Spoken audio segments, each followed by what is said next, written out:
శ్రీ గురుభ్యో నమ. శ్రీమాత్రే నమ. శ్రీ వేదవ్యాస విరచిత మహాభారతం ఉద్యోగ పర్వం 3వ భాగం. నారాయణం నమస్కృత్య నరం చైవ నరోత్తమం దేవీం సరస్వతీం వ్యాసం తతో జయముదీరయేత్. వ్యాసం వసిష్ఠనప్తారం శక్తే పౌత్రమకల్మషం పరాశరాత్మజం వందే శుకతాతం తపోనిధిం. ఓం నమో భగవతే వాసుదేవాయ.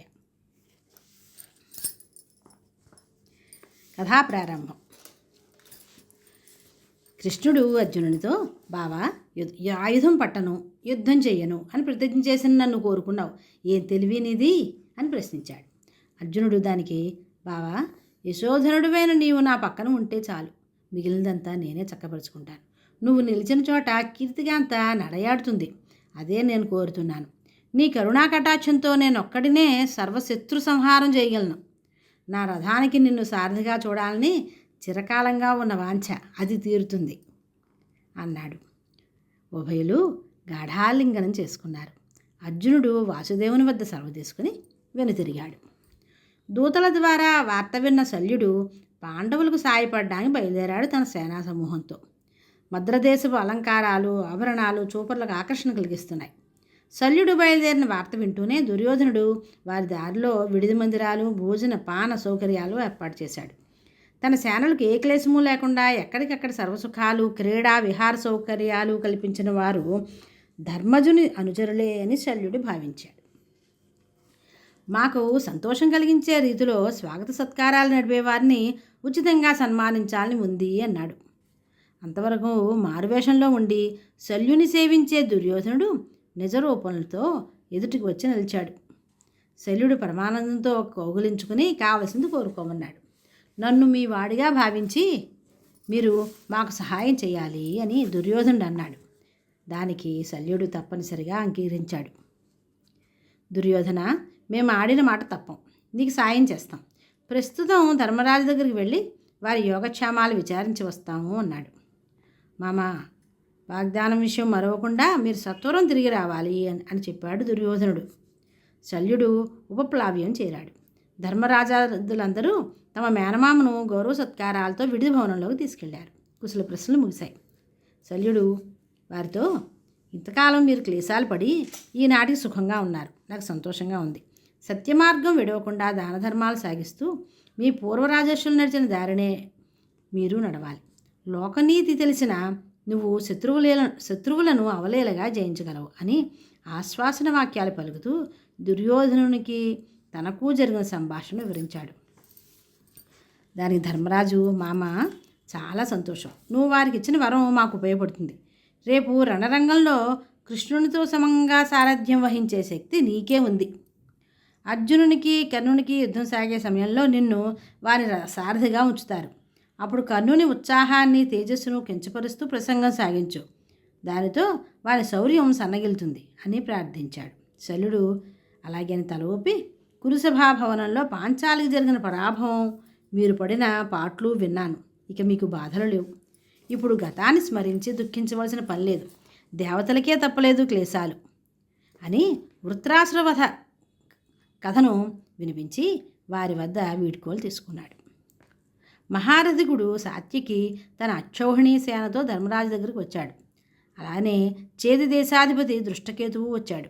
మగధాధీశుడు జరాసంధమానుడు, సహదేవుడు, సాగర సేనా సమూహంతో పాండ్యుడు, పాంచాలరాజు ద్రుపదుడు, విరటుడు, పార్వతీయ ప్రభు తమ సేనలను ధర్మజునికి సహకారంగా తీసుకువచ్చారు. అలా 7 అక్షౌహిణీల సైన్యం చేరింది. అటు భగదత్తుడు తన సేనతో దుర్యోధన్ని చేరాడు. వారిలో కిరాత చీనాదేశీయులు ఉన్నారు. శల్యుడు, భూరిశ్రవసుడు, కృతవర్మ, సింధు, సౌవీరవతులు, కాంభోజరాజు, సుదక్షిణులు. వీని సేవలో యవన శక దేశీయులున్నారు. మాహిష్మతి నగరాధిపతి నీలుడు, అవంతి ప్రభువులు, వింద అనువిందులు, వీరిగాక ఇతర ప్రాంతాల సేనలు 3 అక్షౌహిణీలు కూడా చేరాయి. వీరందరూ కలిసి 11 అక్షౌహిణీలు అయ్యారు.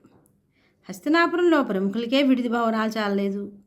పంచనద, కురుజాంగల, రోహిత కవన, అహిచ్ఛత్ర, కాలకూట, వారణ, వాటధాన, గంగాతట, యమున పర్వత ప్రాంతాలలో సర్వ సౌకర్యాలతో వారికి ఆవాసాలను ఏర్పాటు చేశారు. ద్రుపద పురోహితుడు హస్తినాపురం చేరేసరికి వీరందరూ అక్కడికి చేరారు. ద్రుపద పురోహితుడు హస్తినాపురం ప్రవేశిస్తూనే ధృతరాష్ట్ర భీష్మ విదురులను దర్శించి వారి వల్ల కుశల ప్రశ్నలు సత్కారాలు పొంది పాండవుల క్షేమ సమాచారాలను వినిపించాడు. సభామధ్యంలో అందరినీ తిలకించి, మహారాజా, రాజధర్మం బాగా ఎరిగినవారు మీరు. అది తెలిసిన మీకు కొన్ని విషయాలు విశదం చేయడానికి వచ్చాను. పాండురాజు మీరు అన్నదమ్ములు ఇద్దరూ తండ్రి ఆస్తికి సమంగా భాగస్వాములు. అయితే సర్వసంపదలు మీ బిడ్డలే అనుభవిస్తూ పాండవులకు ఏమీ లేకుండా చేశారు. ఇది అందరూ ఎరిగిన విషయమే. ఇక మీ దుర్యోధనాదులు అనేక ప్రయత్నాలు చేసి పాండవులను సంహరించాలని చూశారు. దైవం వారి పట్ల ఉన్నందున వీరి ప్రయత్నాలు విఫలమయ్యాయి. పాండవులు తమ శక్తి సామర్థ్యాలతో రాజ్యాన్ని వృద్ధి చేసుకున్నారు. అప్పుడు మీ వారు శకునితో జూదం ఆడించి వారిని మోసం చేసి వారి రాజ్యాన్ని కూడా అపహరించారు. ద్రౌపదీదేవిని పరాభవించారు. అందరినీ అడోపాలు చేశారు. అజ్ఞాతవాస సమయంలో వారు ఎన్ని క్లేశాలు అనుభవించారో మీరు ఊహించగలరు. ఎన్ని జరిగినా వారు మీతో కలిసి ఉండడానికి కుతూహలపడుతున్నారు. వారి గుణశీలాలను, సదాచార సంపదను బాగా ఎరిగిన వారెందరో ఈ సభలో ఉన్నారు. మీరందరూ పూనుకొని దుర్యోధనుని మనసు మార్చడానికి ప్రయత్నించాలి.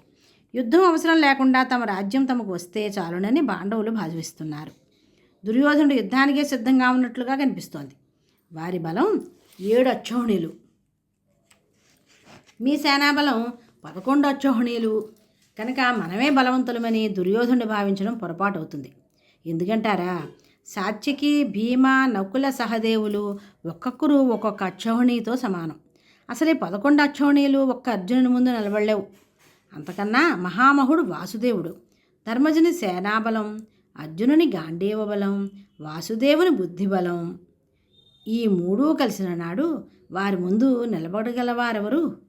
కనుక నా మాట విని వారి రాజ్యభాగ్యం వారికిచ్చి ఉభయులు సుఖశాంతులతో వర్ధిల్లండి అన్నాడు ఆ దూత. స్వస్తి. శ్రీకృష్ణ శరణం మమ.